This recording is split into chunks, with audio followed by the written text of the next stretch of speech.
जय श्री कृष्ण दोस्तों, आज हम श्रीमद् भागवत गीता के प्रथम अध्याय के 11 से 20 श्लोक का वर्णन करेंगे।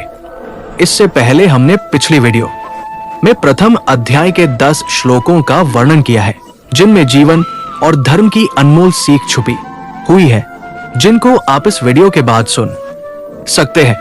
आज हम उसी मार्ग पर आगे बढ़ते हुए इन अगले श्लोकों को सुनाएंगे। तो चलिए अब आरंभ करते हैं इस दिव्य यात्रा को। 11वां श्लोक, अविद्या यामंतरे जम कालेषु कुर्कर्म ज्ञानम लब्धवा तो तस्मात् सर्वम दोहम नष्टमात्मना। श्रीमद् भगवद गीता के इस श्लोक में श्री कृष्ण मानव जीवन की उस गहरी सच्चाई को उजागर करते हैं जिसे सामान्य मनुष्य समझ नहीं पाता। वे बताते हैं कि अविद्या अर्थात अज्ञान के प्रभाव में रहकर मनुष्य जन्म से लेकर मृत्यु तक कर्म करता रहता है, परंतु उसे ये बोध नहीं होता कि वो क्यों कर्म कर रहा है और किस दिशा में जा रहा है। अज्ञान मनुष्य की दृष्टि को संकुचित कर देता है, जिससे वो केवल भौतिक सुखों, सांसारिक उपलब्धियों और तात्कालिक लाभ को ही जीवन का उद्देश्य मान बैठता है। इसी सीमित सोच के कारण व्यक्ति बार बार आशा और निराशा के बीच झूलता रहता है और जीवन में स्थायी शांति प्राप्त नहीं कर पाता। श्री कृष्ण अर्जुन को ये समझाते हैं कि जब तक अविद्या का आवरण आत्मा पर बना रहता है, तब तक मनुष्य अपने वास्तविक स्वरूप को पहचान नहीं सकता। श्री कृष्ण कहते हैं कि ज्ञान प्राप्त होते ही मनुष्य के भीतर एक आंतरिक प्रकाश जागृत होता है, जो उसके जीवन के अंधकार को धीरे धीरे समाप्त कर देता है। ये ज्ञान केवल बाहरी सूचनाओं का संग्रह नहीं होता, बल्कि आत्मा और परम सत्य के संबंध का अनुभव होता है। जब साधक ये जान लेता है कि वो नश्वर शरीर नहीं बल्कि शाश्वत आत्मा है, तब उसके भय स्वतः ही समाप्त होने लगते हैं। मृत्यु का डर, असफलता की चिंता और संसार के प्रति अत्यधिक आसक्ति कम होने लगती है। ज्ञान मनुष्य को जीवन की अस्थिरता को स्वीकार करना सिखाता है और उसे हर परिस्थिति में संतुलित रहने की शक्ति देता है। श्री कृष्ण करते हैं कि ज्ञान प्राप्ति के बाद कर्म का स्वरूप बदल जाता है। अज्ञान की अवस्था में किया गया कर्म बंधन का कारण बनता है, जबकि ज्ञान के प्रकाश में किया गया कर्म मुक्ति का साधन बन जाता है। जब मनुष्य ज्ञान से युक्त होकर कर्म करता है, तब वो फल की लालसा से मुक्त हो जाता है। वो अपना कर्तव्य केवल इसलिए करता है क्योंकि वही उसका धर्म है, ना कि किसी स्वार्थ या लाभ के लिए। इस प्रकार ज्ञान व्यक्ति को कर्म योग की ओर अग्रसर करता है, जहां कर्म करते हुए भी मनुष्य भीतर से मुक्त और शांत रहता है। श्री कृष्ण अर्जुन को यह संदेश देते हैं कि ज्ञान से युक्त कर्म ही जीवन को सार्थक और पवित्र बनाता है। इस श्लोक में दुख के विनाश की प्रक्रिया को भी बड़े सुंदर ढंग से समझाया गया है। श्री कृष्ण बताते हैं कि दुख स्वयं जीवन की समस्या नहीं है, बल्कि दुख के प्रति हमारी अज्ञानपूर्ण दृष्टि ही वास्तविक समस्या है। जब मनुष्य ज्ञान प्राप्त करता है, तब वो सुख और दुख दोनों को समान भाव से देखने लगता है। वो जान लेता है कि ये दोनों अस्थायी है और आत्मा को प्रभावित नहीं कर सकते। इस समझ के साथ ही मनुष्य के भीतर सहनशीलता, धैर्य और विवेक का विकास होता है। ज्ञान मनुष्य को परिस्थितियों का दास बनने से मुक्त करता है और उसे आत्मिक दृढ़ता प्रदान करता है, जिससे दुख का प्रभाव स्वतः ही क्षीण हो जाता है। अंत में श्री कृष्ण इस श्लोक के माध्यम से अर्जुन को जीवन का परम लक्ष्य बताते हैं, जो आत्मज्ञान के माध्यम से दुखों के पूर्ण नाश की ओर ले जाता है। वे ये संदेश देते हैं कि जब मनुष्य ज्ञान को अपने जीवन का आधार बना लेता है, तब उसका दृष्टिकोण व्यापक और उदात हो जाता है। वो केवल अपने लिए नहीं बल्कि समाज और समस्त सृष्टि के कल्याण के लिए सोचने लगता है। ज्ञान मनुष्य को भीतर से स्वतंत्र, करुणामय और संतुलित बनाता है। इस अवस्था में पहुंचकर व्यक्ति जीवन को बोझ नहीं बल्कि एक दिव्य यात्रा के रूप में अनुभव करता है, जहां हर अनुभव उसे आत्मिक उन्नति की ओर ले जाता है। 12वां श्लोक, यम लब्धचन निवत्ते तस्माद् गमते मोह मोहिना त्याग स निश्चयम वर नर। श्रीमद् भगवत गीता के इस श्लोक में श्री कृष्ण मानव जीवन की सबसे सूक्ष्म और गहरी समस्या मोह की ओर संकेत करते हैं। वे कहते हैं कि जब मनुष्य उस अवस्था को प्राप्त कर लेता है जहां से वह पुनः सांसारिक बंधनों में नहीं लौटता, वही वास्तविक योग की स्थिति है।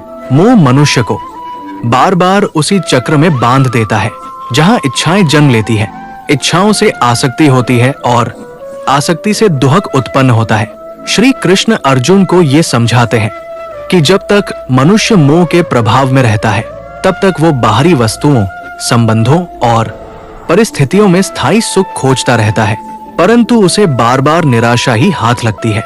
इस श्लोक में भगवान ये स्पष्ट करते हैं कि मोह का त्याग कोई त्याग नहीं बल्कि आत्मिक स्वतंत्रता की ओर पहला कदम है। श्री कृष्ण ये भी बताते हैं कि मोह केवल वस्तुओं से जुड़ा नहीं होता बल्कि विचारों, मान्यताओं और अहंकार से भी जुड़ा होता है। मनुष्य अक्सर अपने विचारों को ही सत्य मान बैठता है और उनसे चिपक जाता है, जिससे उसका दृष्टिकोण सीमित हो जाता है। मोहग्रस्त व्यक्ति सही और गलत के बीच भेद करने की शक्ति खो देता है क्योंकि उसका निर्णय भावनाओं और आसक्ति से संचालित होता है।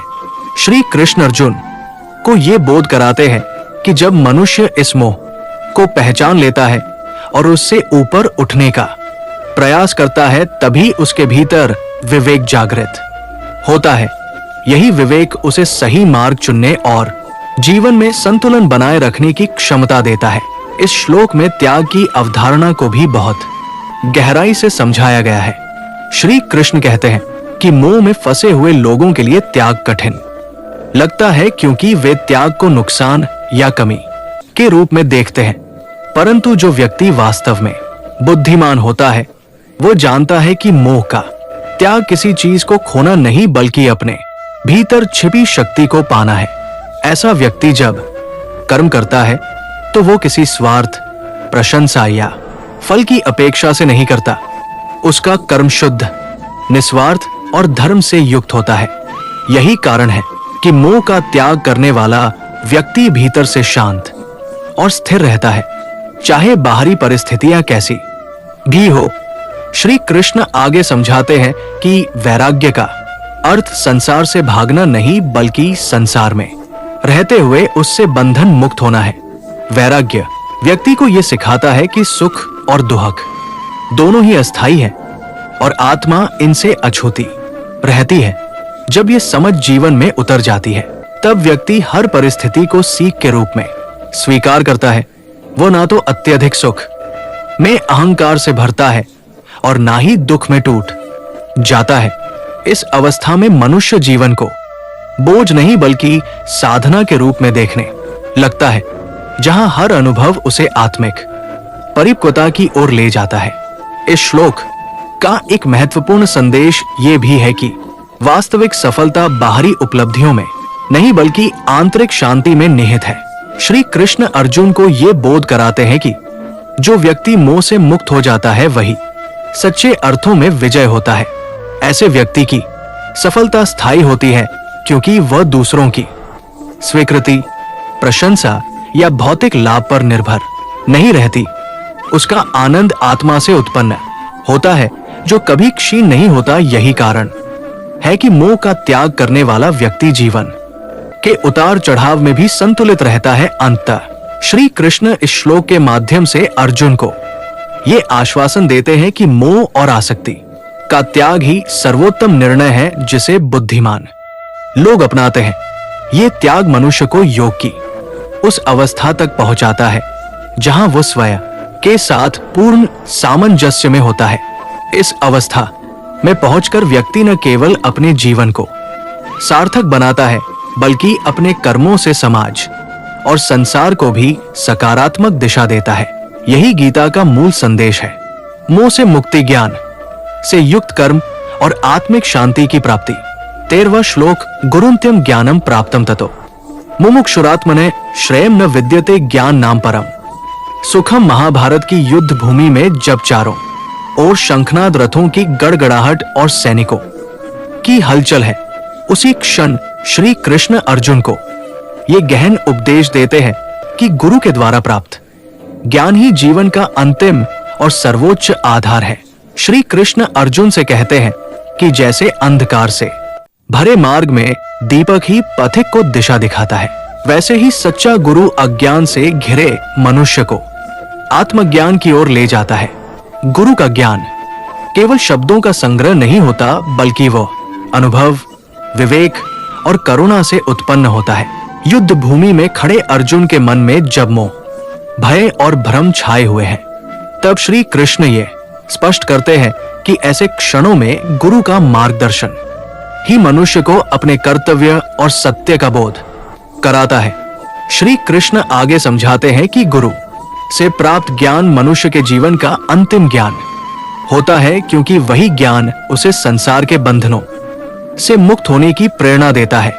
जब साधक गुरु के उपदेशों को केवल सुनता नहीं बल्कि अपने जीवन में उतारता है, तब उसके भीतर मुक्ति की आकांक्षा जागृत होती है। अर्जुन को संबोधित करते हुए श्री कृष्ण कहते हैं कि ये ज्ञान मनुष्य को ये समझाता है कि वह केवल योद्धा, पुत्र या भाई नहीं बल्कि शाश्वत आत्मा है। इस बोध के साथ ही मनुष्य का दृष्टिकोण बदल जाता है और वह अपने जीवन को एक उच्च उद्देश्य के साथ देखने लगता है। युद्ध भूमि में खड़े अर्जुन के लिए ये उपदेश विशेष महत्व रखता है, क्योंकि वह अपने कर्तव्य से विचलित हो चुका है। श्री कृष्ण बताते हैं कि गुरु का ज्ञान ही वो शक्ति है जो मुमुक्षु अर्थात मुक्ति की इच्छा रखने वाले साधक को स्थिर बनाती है। गुरु शिष्य के भीतर छिपी दुर्बलताओं को पहचानता है और उसे आत्मबल प्रदान करता है। ये ज्ञान शिष्य को ये सिखाता है कि बाहरी परिस्थितियां चाहे कितनी ही कठिन क्यों ना हो, आत्मा को कोई आघात नहीं पहुंचा सकता।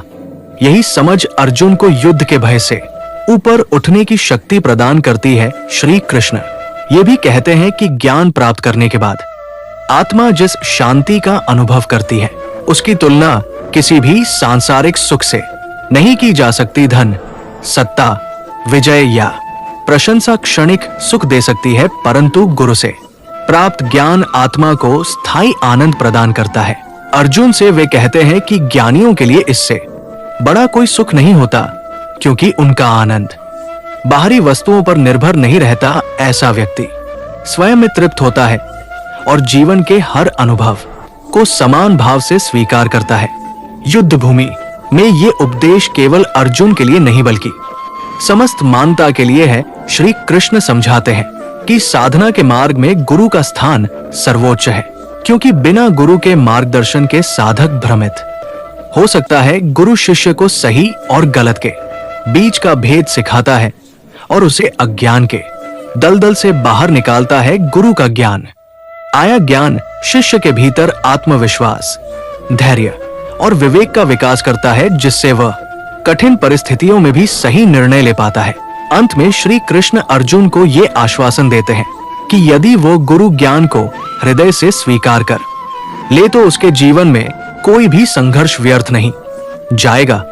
युद्ध भूमि में खड़ा अर्जुन अब केवल एक योद्धा नहीं बल्कि एक जागृत आत्मा बनने की ओर अग्रसर है। श्री कृष्ण का ये उपदेश स्पष्ट करता है कि गुरु से प्राप्त ज्ञान ही वो परम साधन है जो मनुष्य को मोक्ष, शांति और परम सुख की ओर ले जाता है, और यही जीवन का सर्वोच्च लक्ष्य है। 14वां श्लोक है शरीर्णोपितु संसार सागर गम्यते मृत्यु रहितो जीव स्याना। जब मृत्यु वर्जित महाभारत की युद्ध भूमि में, जहां चारों ओर शंखनाद रथों की गड़गड़ाहट और वीरों की दृष्टियां आमने सामने टिकी हुई है, उसी क्षण श्री कृष्ण अर्जुन को जीवन का अत्यंत गूढ़ सत्य समझाते हैं। वे कहते हैं कि ये शरीर नश्वर है और इसका अंत निश्चित है। चाहे वह आज हो या कल, अर्जुन के मन में जो भय, शोक और द्वंद्व उठ रहा है, उसका मूल कारण मृत्यु का भय ही है। श्री कृष्ण शांत स्वर में समझाते हैं कि मृत्यु कोई असामान्य घटना नहीं बल्कि जीवन की स्वाभाविक पूर्णता है। जिस प्रकार दिन के बाद रात और ऋतु के बाद ऋतु आती है, उसी प्रकार जन्म के बाद मृत्यु निश्चित है। इस सत्य को न समझ पाने के कारण ही मनुष्य जीवन में असंतुलित हो जाता है और कर्तव्य से विमुख होने लगता है। श्री कृष्ण आगे कहते हैं कि आत्मा शरीर से भिन्न है और वह ना तो जन्म लेती है ना मरती है।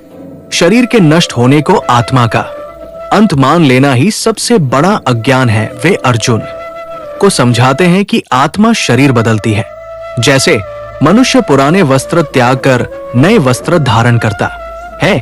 युद्ध भूमि में खड़े योद्धा शरीर रूप में भले ही नष्ट होकर उनकी आत्मा अमर है। इस दृष्टि से देखने पर मृत्यु भय का विषय नहीं रह जाती, बल्कि आत्मिक यात्रा का एक चरण मात्र बन जाती है। श्री कृष्ण अर्जुन को इस ज्ञान के माध्यम से शोक से ऊपर उठने की प्रेरणा देते हैं। भगवान श्री कृष्ण ये भी स्पष्ट करते हैं कि संसार स्वयं एक सागर के समान है, जिसमें सुख और दुख की लहरें निरंतर उठती रहती है। इस संसार सागर को पार करने के लिए मनुष्य को मृत्यु से डरने के बजाय विवेक की नौका पर सवार होना चाहिए। जो व्यक्ति हर क्षण मृत्यु की चिंता में डूबा रहता है, वो जीवन को सही ढंग से जी ही नहीं पाता। श्री कृष्ण अर्जुन से कहते हैं कि जिसने मृत्यु के सत्य को स्वीकार कर लिया, वो जीवन में अनावश्यक भय से मुक्त हो जाता है। ऐसा व्यक्ति हर कर्म को पूर्ण सजगता और निडरता के साथ करता है।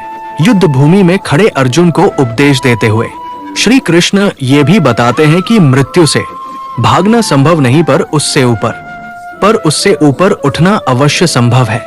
मनुष्य ये समझ लेता है कि जन्म और मृत्यु शरीर के धर्म है, आत्मा के नहीं। वही वास्तविक ज्ञान को प्राप्त करता है। ऐसा व्यक्ति ना तो अपने प्रियजनों के नाश से टूटता है और ना ही शत्रु के विनाश से क्रूर बनता है। वो जीवन को एक दायित्व के रूप में देखता है, जहां हर भूमिका अस्थायी है पर धर्म शाश्वत है। श्री कृष्ण अर्जुन को ये भी सिखाते हैं कि मृत्यु का स्मरण जीवन को नकारात्मक नहीं बल्कि अर्थपूर्ण बनाता है। जब मनुष्य जानता है कि उसका समय सीमित है, तब वो हर क्षण को मूल्यवान मानता है। वो क्रोध, ईर्ष्या और अहंकार में समय नष्ट नहीं करता, बल्कि सत्य, करुणा और कर्तव्य के मार्ग पर चलता है। मृत्यु की सच्चाई जीवन को गंभीरता नहीं बल्कि गहराई देती है। यही समझ मनुष्य को धैर्यवान और संतुलित बनाती है। अर्जुन के मन में उठ रहे संशयों को शांत करते हुए श्री कृष्ण कहते हैं कि जो मृत्यु से डरता है, वह जीवन से भी डरता है, पर जो मृत्यु को स्वीकार कर लेता है, वही निर्भय होकर जीवन जी सकता है। ऐसा व्यक्ति परिणाम की चिंता किए बिना अपने धर्म का पालन करता है। युद्ध भूमि में खड़े होकर भी उसका मन स्थिर रहता है, क्योंकि वह जानता है कि वो केवल निमित्त मात्र है, करता नहीं। इस भाव से किया गया कर्म बंधन नहीं बनता। अंततः श्री कृष्ण अर्जुन को ये संदेश देते हैं कि जीवन और मृत्यु दोनों ही ईश्वर की व्यवस्था का अंग है। इनसे भयभीत होना अज्ञान है और इन्हें समझकर स्वीकार करना ज्ञान है। जो इस सत्य को आत्मसात कर लेता है, वही संसार सागर को पार कर सकता है। युद्ध भूमि में दिया गया ये उपदेश केवल अर्जुन के लिए नहीं, बल्कि समस्त मानवता के लिए है कि मृत्यु के भय से मुक्त होकर धर्म और कर्तव्य के साथ जीवन जियो, क्योंकि आत्मा अमर है और सत्य कभी नष्ट नहीं होता। 15वां श्लोक उद्धरे। दात्मनात्म नात्मान वसाद्यत आत्मय ह्यात्मनो बंधुरात्मा वृपुरात्मन। महाभारत की युद्ध भूमि में जब अर्जुन का मन मोह, भय और दुविधा से घिर गया था, तब श्री कृष्ण ने रथ पर खड़े होकर ये गहन उपदेश दिया। चारों ओर शंखनाद सेनाओं की गूंज और युद्ध की विभीषिका थी, पर श्री कृष्ण का स्वर शांत और स्थिर था। वे अर्जुन को ये समझाते हैं कि मनुष्य को स्वयं ही अपने भीतर उठना पड़ता है, कोई दूसरा उसे भीतर से मजबूत नहीं कर सकता। श्री कृष्ण कहते हैं कि अपने मन को दुर्बलता में डूबने मत दो, क्योंकि पतन का कारण बाहर की परिस्थितियां नहीं, बल्कि भीतर का हारा हुआ मन होता है। युद्ध भूमि में खड़े होकर वे अर्जुन को ये सिखा रहे थे कि सच्चा युद्ध बाहर नहीं, बल्कि मन के भीतर लड़ा जाता है। श्री कृष्ण अर्जुन को बताते हैं कि आत्मा स्वयं अपना मित्र भी है और स्वयं ही अपना शत्रु भी बन जाती है। यदि मन पर विवेक और संयम का शासन हो, तो वही मन व्यक्ति को ऊंचाइयों तक ले जाता है, परंतु यदि मन वासनाओं, भय और भ्रम के अधीन हो जाए, तो वही मन व्यक्ति को भीतर से तोड़ देता है। अर्जुन के सामने अपने ही स्वजन खड़े थे और उसका मन उसे युद्ध से हटने के बहाने दे रहा था। तब श्री कृष्ण ने स्पष्ट किया कि ये मन की कमजोरी है, करुणा नहीं। मन जब कर्तव्य से भागने लगे तब वो मित्र नहीं शत्रु बन जाता है। श्री कृष्ण ये भी समझाते हैं कि जीवन में कोई भी शक्ति मनुष्य को उतना नुकसान नहीं पहुंचा सकती जितना उसका असीमित मन पहुंचा देता है। बाहरी शत्रु को हराया जा सकता है, पर भीतर के भय, संशय और आलस्य को हराना सबसे कठिन होता है। युद्ध भूमि में अर्जुन का धनुष गिर जाना इसी भीतर के शत्रु का प्रमाण था। श्री कृष्ण कहते हैं कि जो व्यक्ति अपने मन को गिरने देता है वो पहले ही हार स्वीकार कर चुका होता है। इसलिए मन को उठाना, उसे साहस और संकल्प से भरना ही सच्चा आत्मोद्धार है। भगवान श्री कृष्ण अर्जुन को ये भी बताते हैं कि आत्मोद्धार का मार्ग बाहर की सहायता से नहीं, भीतर की जागरूकता से खुलता है। जब व्यक्ति ये स्वीकार कर लेता है कि उसका उद्धार उसी के हाथ में है, तभी परिवर्तन संभव होता है। मन को बार बार स्मरण कराना पड़ता है कि वो आत्मा का सेवक है, स्वामी नहीं। जैसे रथ का सारथी घोड़ों को नियंत्रित करता है, वैसे ही बुद्धि को मन पर नियंत्रण रखना चाहिए।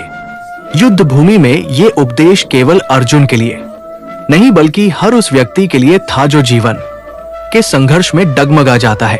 श्री कृष्ण अर्जुन को ये भी सिखाते हैं कि मन पर विजय पाने का अर्थ भावनाओं को दबाना नहीं बल्कि उन्हें सही दिशा देना है। साहस, करुणा और कर्तव्य, इन सब का संतुलन ही सच्चा योग है। जब मन अनुशासन में आता है तब व्यक्ति परिस्थितियों का दास नहीं रहता बल्कि परिस्थितियां उसके संकल्प के अनुसार ढलने लगती है। अर्जुन को यह समझाया गया कि उसका क्षत्रिय धर्म उसे युद्ध के लिए नहीं बल्कि सत्य और न्याय की रक्षा के लिए बुला रहा है। मन का नियंत्रण उसे इस सत्य को देखने की दृष्टि देता है। युद्ध भूमि में खड़े होकर श्री कृष्ण का ये उपदेश अर्जुन के भीतर नई ऊर्जा भर देता है। वे बताते हैं कि जो व्यक्ति अपने मन को मित्र बना लेता है उसके लिए कोई भी युद्ध असंभव नहीं होता। ऐसा व्यक्ति हार और जीत दोनों में समान रहता है, क्योंकि उसका आत्मबल बाहरी परिणामों पर निर्भर नहीं करता। मन का मित्र होना व्यक्ति को स्थिर, निर्भय और दृढ़ बनाता है, जिससे वह कठिन से कठिन निर्णय भी स्पष्टता के साथ ले सकता है। अंततः श्री कृष्ण अर्जुन को ये बोध कराते हैं कि जीवन की हर युद्ध भूमि में यही सिद्धांत लागू होता है। मनुष्य स्वयं अपना उद्धारक भी है और स्वयं ही अपने पतन का कारण भी। जो अपने मन को उठाता है वही आगे बढ़ता है और जो उसे गिरने देता है वही पीछे रह जाता है। इस प्रकार श्री कृष्ण का ये उपदेश केवल युद्ध का संदेश नहीं बल्कि आत्म विजय का शाश्वत मार्ग है, जो हर युग में मनुष्य को साहस, आत्मबल और जागरूकता का प्रकाश देता है। 16वां श्लोक। अनंत विजयम राजा कुंती पुत्रो युधिष्ठिर नकुल सहदेवस्य सुघोष मणि पुष्पक। महाभारत की युद्ध भूमि में खड़े अर्जुन से भगवान श्री कृष्ण जब ये श्लोक स्मरण कराते हैं तब कुरुक्षेत्र का दृश्य केवल एक रणक्षेत्र नहीं रह जाता बल्कि वह धर्म और अधर्म के निर्णायक क्षण का प्रतीक बन जाता है। श्री कृष्ण शांत स्वर में अर्जुन को बताते हैं कि किस प्रकार कुंती पुत्र युधिष्ठिर ने अपने शंख अनंत विजय का नाद किया। ये शंख केवल ध्वनि उत्पन्न करने वाला साधन नहीं था बल्कि सत्य, संयम और धर्मराज के आंतरिक बल का उद्घोष था। युधिष्ठिर का स्वभाव सदा धैर्य और न्याय से भरा रहा है, इसलिए उनके शंखनाद में भी वही स्थिरता और आत्मविश्वास झलकता है जो ये संकेत देता है कि धर्म के मार्ग पर चलने वाला व्यक्ति अंततः कभी पराजित नहीं होता। श्री कृष्ण अर्जुन को समझाते हैं कि युधिष्ठिर का शंखनाद ये घोषणा करता है कि युद्ध क्रोध या प्रतिशोध के लिए नहीं बल्कि धर्म की रक्षा के लिए लड़ा जा रहा है। जब धर्म संकट में होता है तब शांत स्वभाव वाला व्यक्ति भी दृढ़ होकर खड़ा होता है। अनंत विजय नाम स्वयं ये दर्शाता है कि सत्य की विजय अनंत होती है, उसे समय या परिस्थिति सीमित नहीं कर सकती। श्री कृष्ण अर्जुन को ये बोध कराते हैं कि धर्म के पक्ष में खड़ा होना चाहे कितना ही कठिन क्यों ना हो, अंततः वही मार्ग आत्मा को शांति और गौरव प्रदान करता है। इसके बाद श्री कृष्ण नकुल और सहदेव के शंखनाद की ओर अर्जुन का ध्यान ले जाते हैं। वे बताते हैं कि नकुल और सहदेव, जो अक्सर युद्ध कथा में कम चर्चित रहते हैं, उनका शंखनाद भी उतना ही महत्वपूर्ण है। उनके शंखों का नाम सुघोष और मणि पुष्पक है, जो मधुरता और पवित्रता का प्रतीक है। श्री कृष्ण कहते हैं कि यह संकेत है कि धर्म की लड़ाई केवल बल से नहीं बल्कि शुद्ध भावना और एकता से जीती जाती है। पांडवों की ये एकजुट ध्वनि ये दर्शाती है कि जब परिवार, विचार और लक्ष्य एक हो जाते हैं, तब कोई भी शक्ति उन्हें विचलित नहीं कर सकती। श्री कृष्ण अर्जुन को ये भी समझाते हैं कि ये शंखनाद केवल बाहरी युद्ध की तैयारी नहीं है, बल्कि आंतरिक युद्ध की भी घोषणा है। हर योद्धा अपने भीतर भय, संशय और मोह से जूझ रहा है। युधिष्ठिर, नकुल और सहदेव का शंखनाद ये संदेश देता है कि वे न केवल कौरवों से बल्कि अपने मन के द्वंद्व से भी टकराने को तैयार है। श्री कृष्ण अर्जुन से कहते हैं कि यही सच्चा युद्ध है, अपने भीतर की दुर्बलताओं पर विजय प्राप्त करना। इस श्लोक के माध्यम से श्री कृष्ण ये भी बताते हैं कि धर्म की लड़ाई में प्रत्येक व्यक्ति का योगदान महत्वपूर्ण होता है। केवल अर्जुन या भीम ही नहीं बल्कि युधिष्ठिर की नैतिक शक्ति, नकुल की निष्ठा और सहदेव की बुद्धि सब मिलकर धर्म की रक्षा करते हैं। श्री कृष्ण अर्जुन को ये प्रेरणा देते हैं कि वह स्वयं को अकेला ना समझे, क्योंकि जब उद्देश्य धर्म हो तब पूरी सृष्टि उस संघर्ष में सहभागी बन जाती है। ये शंखनाद उसी सामूहिक चेतना का प्रतीक है। युद्ध भूमि में गूंजती ये ध्वनि कौरवों के हृदय में भय और पांडवों के भीतर आत्मविश्वास भर देती है। श्री कृष्ण अर्जुन को बताते हैं कि अधर्म का आधार भय पर होता है, जबकि धर्म का आधार साहस और विश्वास पर। पांडवों का शंखनाद ये स्पष्ट कर देता है कि वे परिणाम की चिंता किए बिना अपने कर्तव्य का पालन करेंगे। यही कर्म योग का वास्तविक स्वरूप है, कर्तव्य में स्थित होकर फल को ईश्वर पर छोड़ देना। अंत में श्री कृष्ण अर्जुन से कहते हैं कि यह ध्वनि तुम्हें यह स्मरण कराती है कि धर्म की रक्षा में शासक और सैनिक का भेद मिट जाता है। इसके पश्चात श्री कृष्ण द्रौपदी के पुत्रों का उल्लेख करते हुए अर्जुन को बताते हैं कि वे केवल युवराज नहीं बल्कि न्याय के लिए जन्मी एक पीढ़ी है। द्रौपदी का अपमान, उसके आंसू और उसका मौन क्रंदन, ये सब उनके रक्त में बहते हैं। जब वे अलग अलग शंख बजाते हैं तो वो ध्वनि ये संदेश देती है कि अन्याय को देखने वाली पीढ़ी अब मौन नहीं रहेगी। श्री कृष्ण कहते हैं कि अर्जुन, ये शंखनाद ये बताता है कि धर्म केवल वृद्धों की स्मृति नहीं बल्कि युवाओं का संकल्प भी है। जब नई पीढ़ी धर्म के लिए खड़ी होती है तब अधर्म की नींव स्वयं हिलने लगती है। फिर श्री कृष्ण स्नेह और गर्व से सुभद्रा के पुत्र अभिमन्यु का उल्लेख करते हैं और अर्जुन से कहते हैं कि महाबाहु अभिमन्यु का शंख बजाना वीरता और बलिदान की घोषणा है।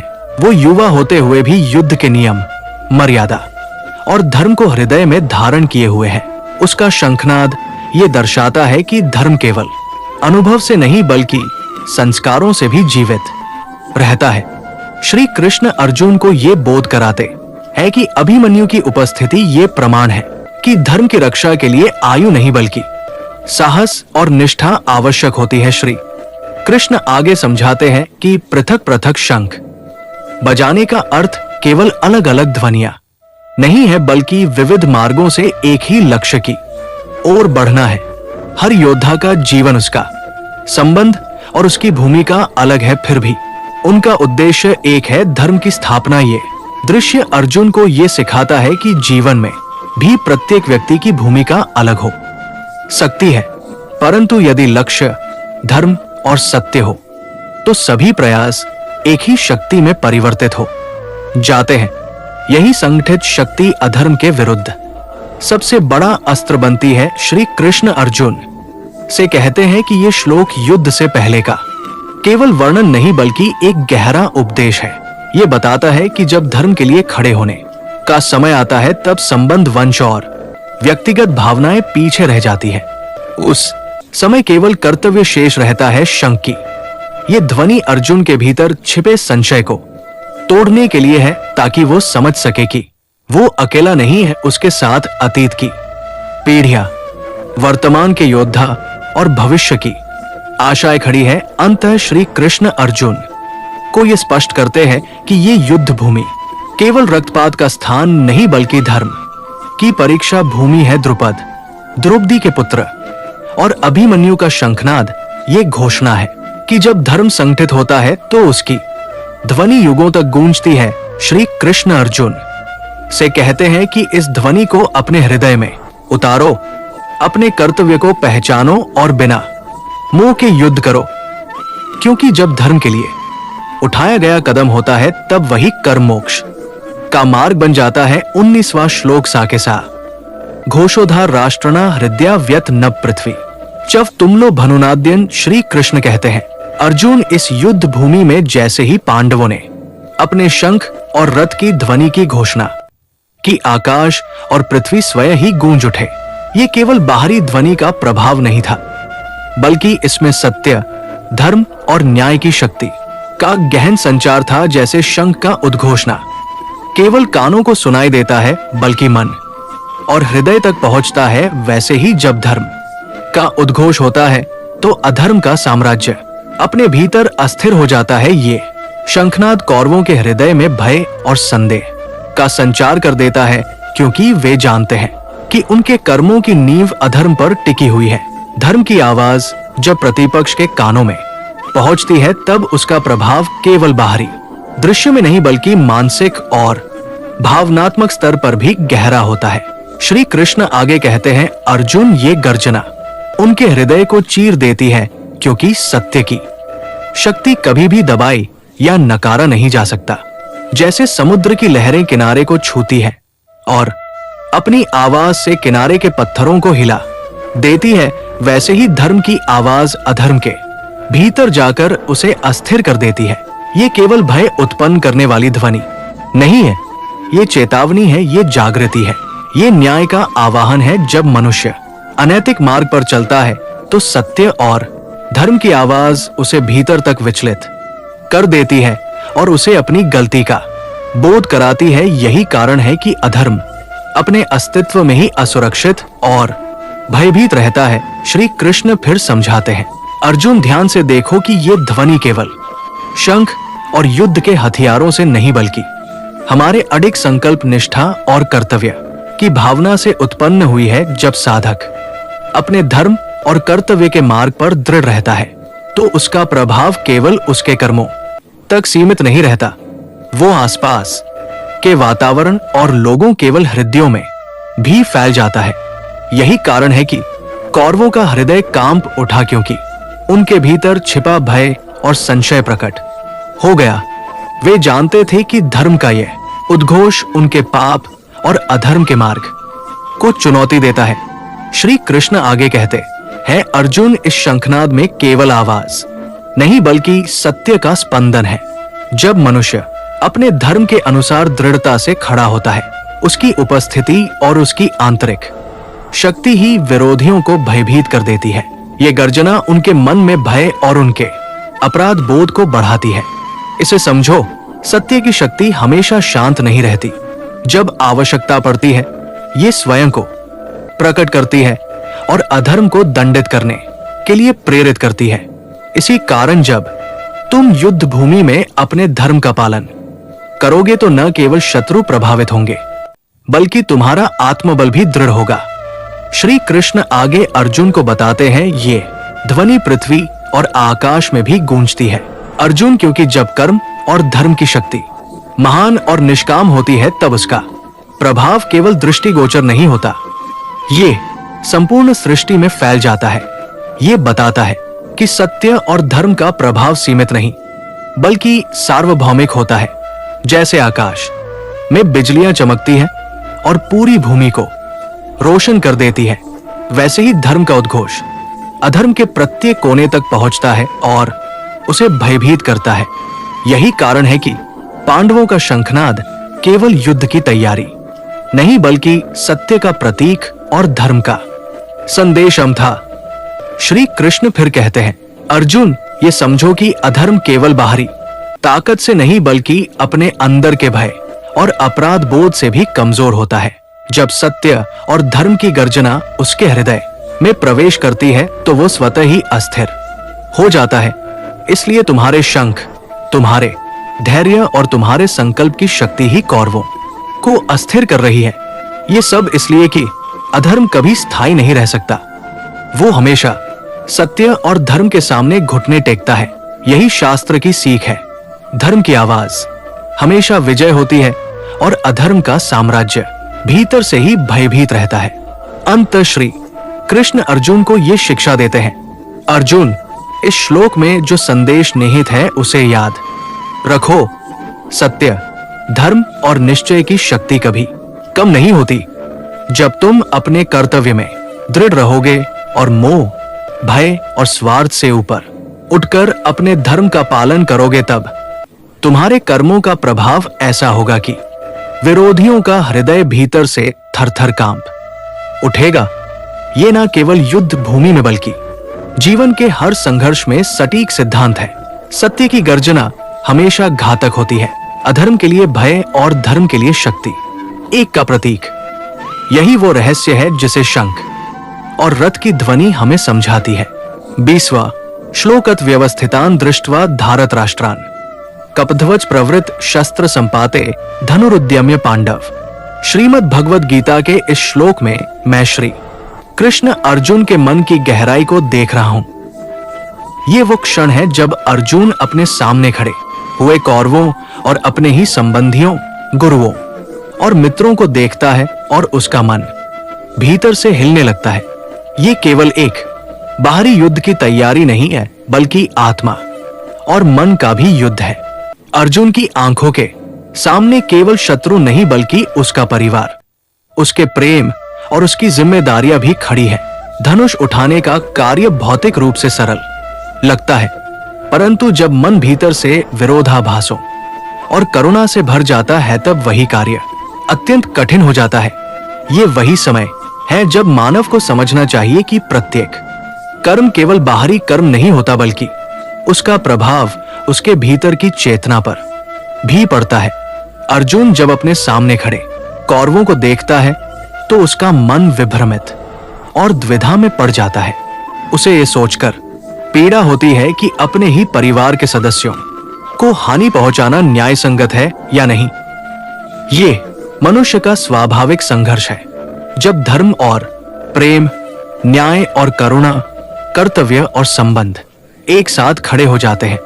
मैं अर्जुन को ये समझाना चाहता हूं कि यही क्षण साधक और योद्धा के लिए सबसे महत्वपूर्ण क्षण होता है। जब मन द्वंद्व से भरा हो तभी ज्ञान, विवेक और आत्मबोध की आवश्यकता सबसे अधिक होती है। अर्जुन के मन में उठते प्रश्न अत्यंत गहन है। वो सोचता है कि क्या युद्ध करना केवल परिवार को नष्ट करने के लिए उचित है या क्या उसके धर्म के अनुसार उसे न्याय के लिए खड़ा होना चाहिए। यही वो अवस्था है जब साधक के मन में भ्रम और अशांति बढ़ती है। मैं अर्जुन को ये दिखाता हूं कि मनुष्य को कभी भी केवल बाहरी दृष्टि से निर्णय नहीं लेना चाहिए।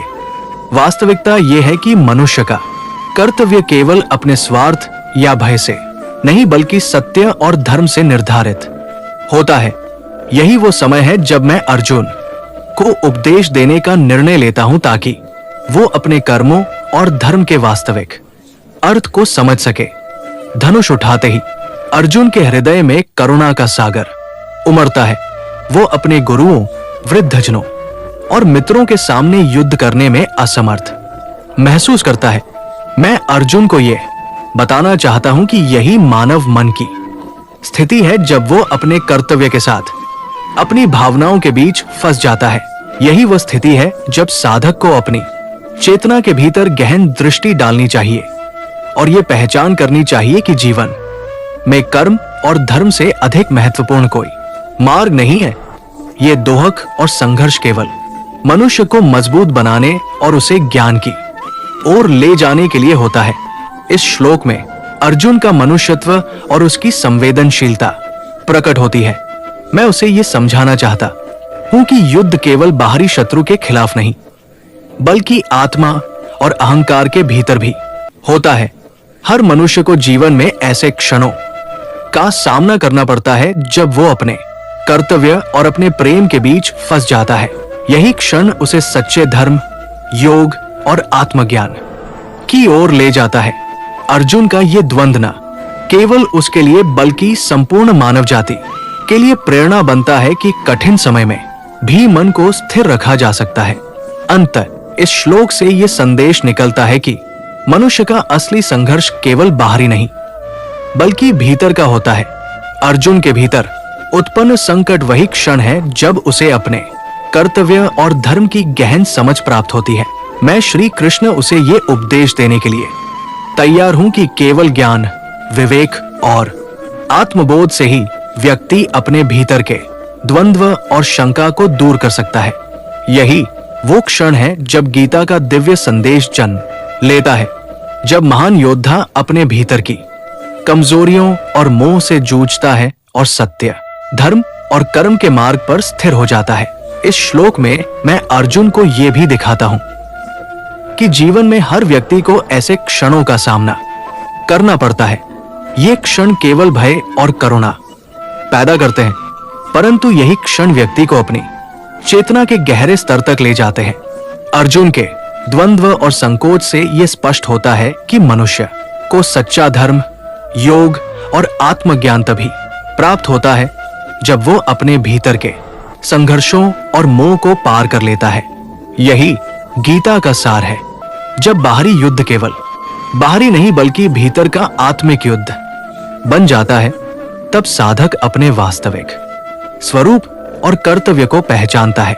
दोस्तों, हमें उम्मीद है श्रीमद् भागवत गीता की ये सीरीज आपको पसंद आई होगी और भागवत गीता के ये उपदेश आपको एक सकारात्मक दिशा की ओर ले जा रहे हैं। श्रीमद् भागवत गीता के सभी अध्यायों को सुनने के लिए हमारे चैनल SPA मोटिवेशनल वर्ल्ड्स को सब्सक्राइब अवश्य कर लें। जय श्री कृष्णा दोस्तों।